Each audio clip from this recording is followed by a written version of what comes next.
Hey, what is going on, you guys? It's your boy Dankdread here, and today I'm going to be showing you guys how to make a bootable macOS USB installer in Windows 10.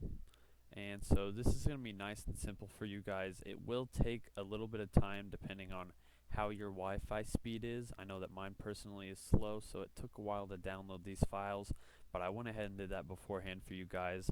Don't worry, I'm going to have the links to everything in the description down below. But first off, you're going to need a USB stick. I would recommend something 16 gigabytes or bigger. Mine is actually 16 gigabytes. So you're going to need to go ahead and obviously plug that into your computer, and it should pop up. So yours will have a bunch of files on it more than likely, unless you got something new or something that you don't ever use. But we're going to need to format this, so make sure you have everything on it taken off, because we're going to be getting rid of everything. So whenever you go to format it, normally your screen will look something more like this.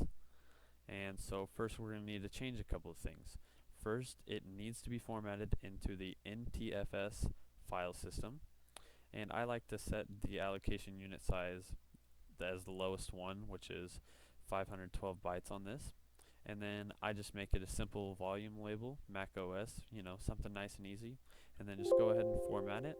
You can do the quick format, it really doesn't make a difference all that much.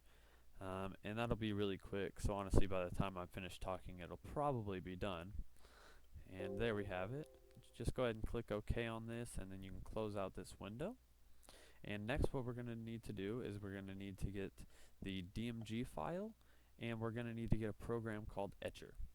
So for Etcher, you're just literally going to type in the word Etcher, and it should be the first one. It'll be balena.io. I'm not sure if I said that right, but I mean, who really cares?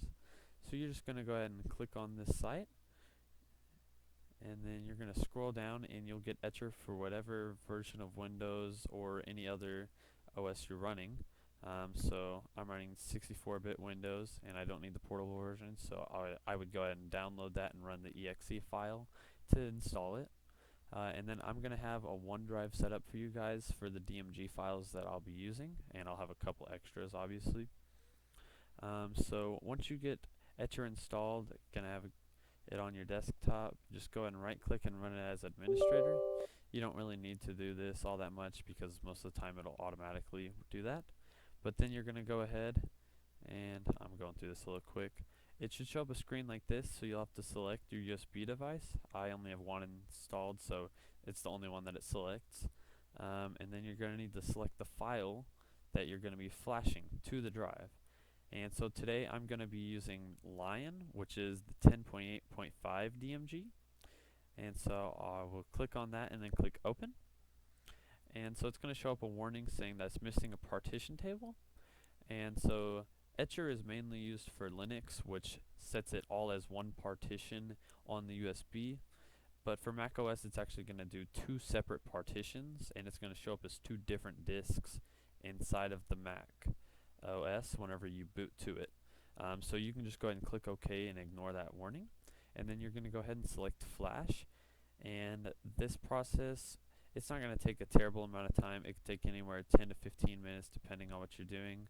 It'll have an ETA time. As you see, it's not going to be horrible, but it's going to flash everything to the drive, and then it will verify it. You can skip the verifying if you'd like, but I'm just going to go ahead and let this run through, and I will cut to whenever it is finished.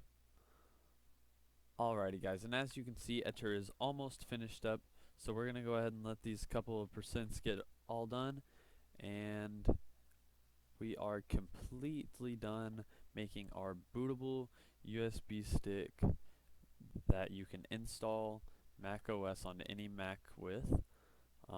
So you don't even have to eject it, you can just pull out the USB stick, and that's all to it. I'm going to make another video showing you guys this actually working, because I have tried many different ways. As you guys might have seen Transmac on here, I've tried multiple different ways to get this to work, and this is the only method that I have found to work. I did have another way using Transmac to download Snow Leopard, but that was a little bit older than what I was looking for. So this one works for Lion and a bunch of other installs like that, though I don't have all of the files. So if you guys enjoyed this video, go ahead and hit that like button and subscribe if you aren't already. If you have any questions or any of the links aren't working, go ahead and comment that down below so I can get that fixed. And if you need any newer or older DMGs, go ahead and put that in the comments as well, and I will add them to the OneDrive for you guys to enjoy. So that's going to be all for the video, and I hope to see you guys next time. Bye-bye.